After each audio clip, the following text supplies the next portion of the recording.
नमस्कार, सेहत की चौपाल के डैंक में आपका एक बार फिर स्वागत है।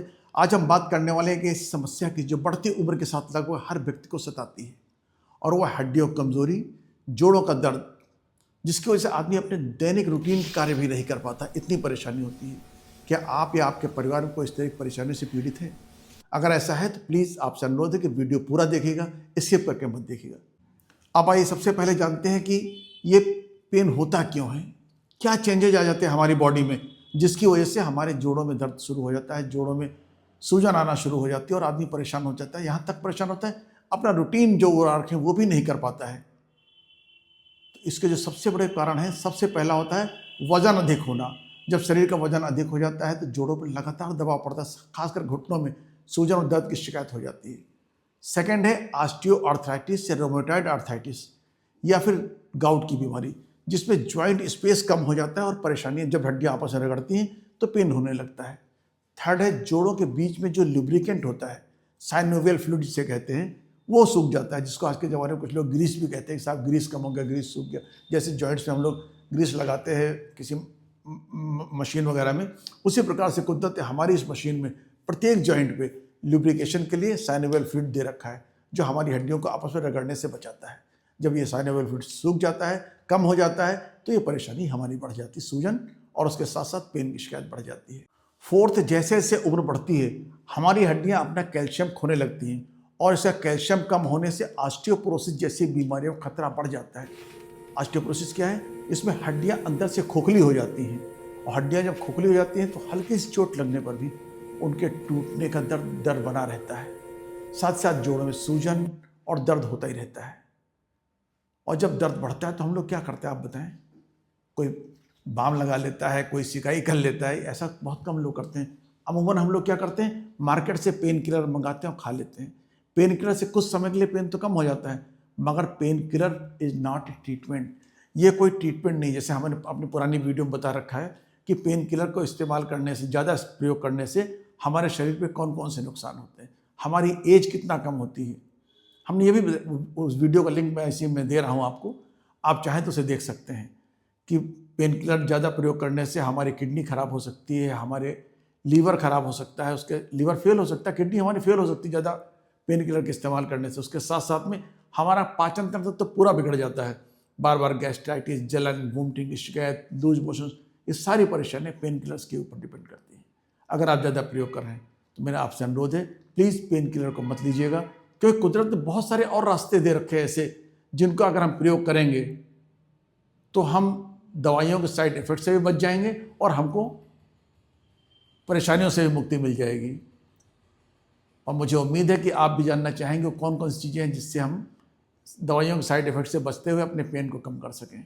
जैसा कि आप जानते हैं कि हमारी हड्डियाँ कैल्शियम से बनी हैं और उन्हें मजबूत करने के लिए सिर्फ कैल्शियम ही नहीं चाहिए, उसके साथ साथ हमें चाहिए विटामिन डी, मैग्नीशियम, प्रोटीन और एंटी इन्फ्लामेटरी पोषक तत्व, जो हमारी हड्डियों की सूजन को कम कर सकें और उन्हें मजबूत रख सकें, उन्हें खोखली ना होने दें।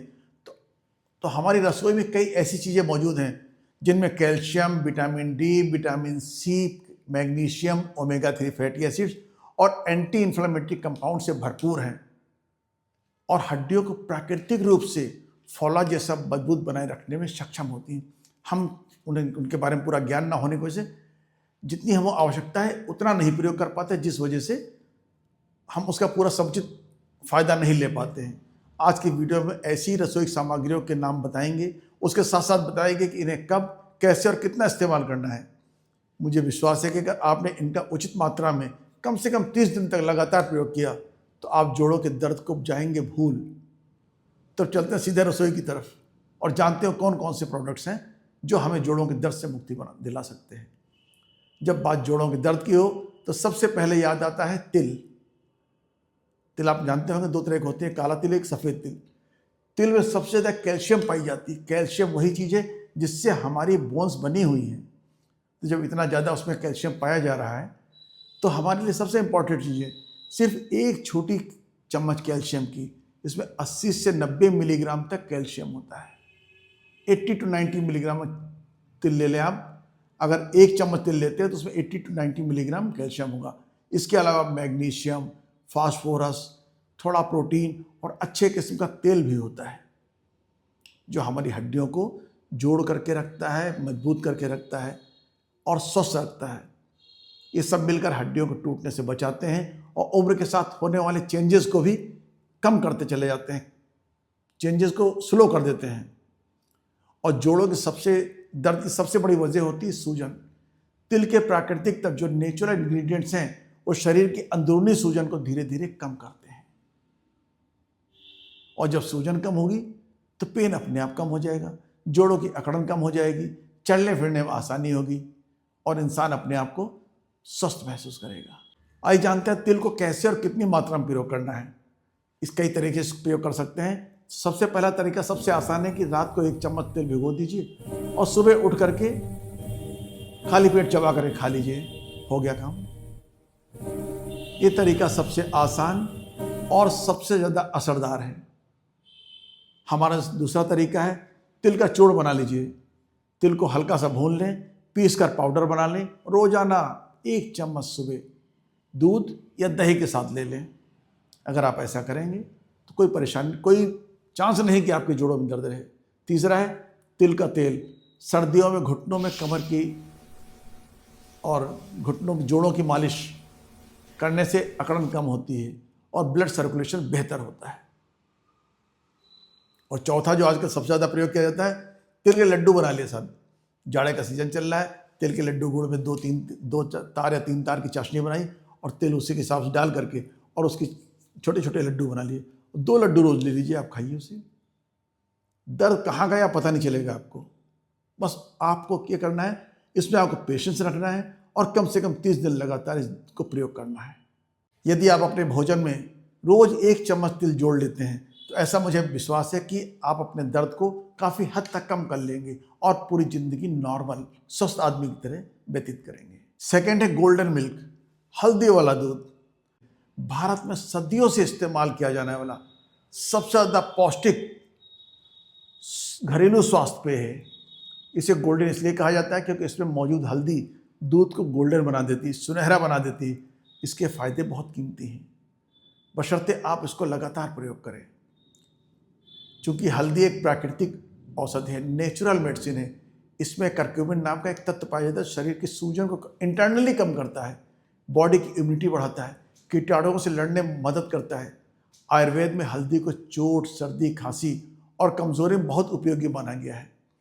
हल्दी का असर बढ़ाने के लिए इसमें काली मिर्च मिलाना जरूरी है, क्योंकि जब इसमें काली मिर्च मिला देते हैं दूध में तो हल्दी के अंदर जो करक्यूमिन होता है उसके एब्जॉर्प्शन को काफ़ी ज़्यादा बढ़ा देती है। इसलिए थोड़ा सा 1 चुटकी काली मिर्च अवश्य मिला लीजिए आप। अब आइए जानते हैं गोल्डन मिल्क बनाया कैसे जाता है। आप दूध गर्म कीजिए, 1 गिलास दूध गर्म कीजिए, उसमें आधा चम्मच हल्दी डाल दीजिए, 1 चुटकी काली मिर्च मिलाएं और चाहे थोड़ा सा अदरक या दालचीनी डाल सकते हैं।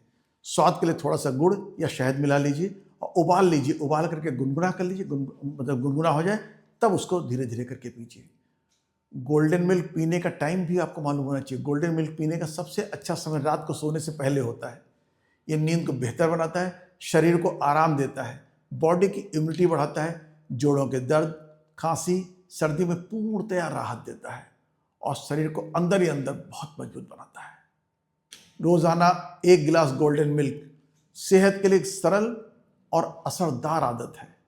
मेरा आपसे अनुरोध है कि आप भी इस आदत को अपना लीजिए। इन सब के साथ साथ शरीर के लिए डेली विटामिन डी चाहिए। 15 से 20 मिनट धूप में बैठें और साथ साथ विटामिन सी के लिए 1 नींबू रोज लें। ये भी हड्डियों को रिपेयर करने में मदद करता है और हड्डियों को स्वस्थ रखता है, सूजन को इंटरनली कम करता है। और एक बात और, अगर आप सच में दर्द से राहत चाहते हैं तो कुछ चीज़ें मैं बता रहा हूँ, प्लीज़ उनको अवॉइड करिए। ज़्यादा चाय, कॉफ़ी, कोल्ड ड्रिंक्स बिल्कुल बंद कर दीजिए। ज़्यादा नमक के प्रयोग से बचिए। दिन भर बैठे न रहें। अगर दर्द भी हो रहा है तो भी थोड़ा सा उठें, चलें, टहलें, जिससे आपके जॉइंट में स्टिफनेस ना आने पाए, जॉइंट थोड़ा मूवमेंट उसमें बना रहे। उससे पेन में काफ़ी रिलीफ होता है। तो दोस्तों, हड्डियां दवाइयों से नहीं, नियमित पोषण से मजबूत होती हैं और पॉजिटिव रिजल्ट्स के लिए इन दोनों प्रिपरेशंस को कम से कम 1 माह तक, 30 दिन तक लगातार प्रयोग करें। मुझे उम्मीद है कि आज की वीडियो आपको समाज के लिए उपयोगी लगी होगी और इससे कुछ ना कुछ आपने भी अवश्य सीखा होगा, ऐसा मेरा विश्वास है। तो अगर वीडियो आपको पसंद आई है, समाज के लिए उपयोगी लगती है, तो आपसे अनुरोध है, प्लीज़ वीडियो को लाइक और शेयर करते हुए चैनल को सब्सक्राइब अवश्य कर दें अगर आपने अभी तक नहीं किया है तो। मिलते हैं अगली वीडियो में, तब तक के लिए नमस्कार।